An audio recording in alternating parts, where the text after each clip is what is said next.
সিদ্দিকা বলেন, পৃথিবীর মানুষ শোনো, একদিন রাতের বেলায় মুহাম্মাদুর রাসূলুল্লাহ সাল্লাল্লাহু আলাইহি ওয়াসাল্লাম আমার ঘরে আসলেন, ঘুমাবেন। যথারীতি আমি রাসূলকে খাবার খাওয়াইলাম, বিছানার মধ্যে ঘুমাইতে দিলাম।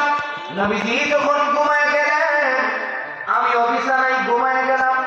গভীর রাত্রে আমার যখন ঘুম ভাঙলো, আমি আবার বসার থেকে দাঁড়ায় দেখি নবীজি আমার পাশে নাই। এবার আমি আস্তে আস্তে কদম দিয়ে দিয়ে দরওয়াজার কাছে চলে গেলাম।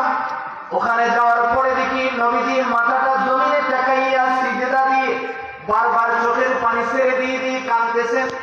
আম্মা জান আয়েশা বলেন, আমার জীবনে আমি রাসূলকে এইভাবে কোনোদিন কান্না করতে দেখি নাই। আমি তাকে দেখি নবীজির চোখের পানি পড়তে পড়তে জমিনটা কাদা হয়ে গেছে। ওই কাদাগুলি নবীজির কপাল মোবারকে লেগে গেছে। আমি আবার অপেক্ষায় আছি কখন ফজরের আযান হয় আর নবীজি সিজদা থেকে মাথা উত্তোলন করেন। এক পর্যায়ে দেখা গেল ফজরের সময় হয়ে গেল, রাসূল মাথা উত্তোলন করলেন, মসজিদে গেলেন, নামাজ আদায় করার পরে যখন ঘরে প্রবেশ করলেন, আমি আবার জিজ্ঞেস করলাম, ইয়া রাসূলুল্লাহ, নবী আমার, আপনি আমার একটু বলেন না, আপনারে আমি যতদিন কান্না করতে দেখছি, যতদিন আপনি দোয়া করছেন, প্রত্যেক সময় দোয়াই করছেন আল্লাহুম্মা গফিরলি আয়েশা, আল্লাহ আপনি আমার আয়েশারে মাফ করে দেন। আপনি দোয়া করছেন আল্লাহুম্মা গফিরলি ফাতিমা, আল্লাহ আপনি আমার ফাতিমারে মাফ করে দেন।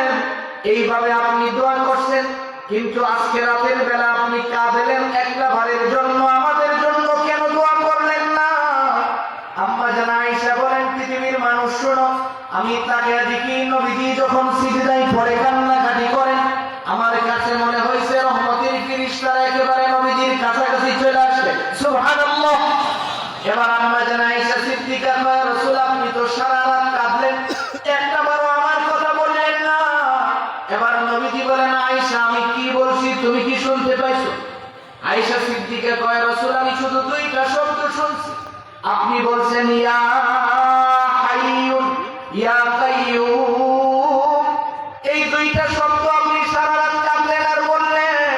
এবার রাসূল কয়, শোনো, এই দুইটা শব্দ যদি আমার কোন উম্মত, বুড়িমারির ভাইয়েরা আপনারা ভালো করে বুঝেন, আল্লাহর রাসূল কয় আমার কোন উম্মত যদি বুঝে বলো না বুঝে বলো, ঘুমের ভিতরেও যদি বলে, রাস্তা দিয়ে হাঁটার সময়ও যদি বইলা ফেলায়, জমিনে কাজ করার সময়ও যদি জবান দিয়ে এই দুইটা শব্দ বলে, আমার সাথে আপনারা বলুন দুইটা শব্দ, ইয়া হাইয়ুন, জোরে বলুন ইয়া হাইয়ুন ইয়া কাইয়ুম। এই দুইটা শব্দ বলতে কি কয়েক ঘন্টা লাগে? জোরে বলুন কয়েক ঘন্টা লাগে? আল্লাহর রাসূল কয়, কেউ যদি বুঝা অথবা না বুঝা মনের অজান্তেই জবান দিয়ে বইলা ফেলায়, আয়েশা শোনো, এই দুইটা শব্দ একটা জবান হইয়া আল্লাহর কুদরতি পায়ের মধ্যে যায় জড়ে ধরে। আরেক বর্ণনায় আসছে রাসূল বলেন আল্লাহর আরশের পায়ের মধ্যে যায় জড়ে ধরে। বারবার ওখানে দাঁড়ায় দাঁড়ায় কয়, হে রব আপনি তাকে দেখেন না, ওই পাটগ্রামের কিছু মানুষ জবান দিয়ে এই শব্দটা বলছে, আপনি ওদেরকে মাফ করে দেন। আল্লাহর রাসূল কয়, তাদের পাহাড় পরিমাণ গুনাহ যদি থাকে, যতক্ষণ পর্যন্ত আল্লাহ তার গুনাহ মাফ না করেন, এই জবানটা ততক্ষণ পর্যন্ত আল্লাহর কাছে মাগফিরাতের দোয়া করে। সুবহানাল্লাহ।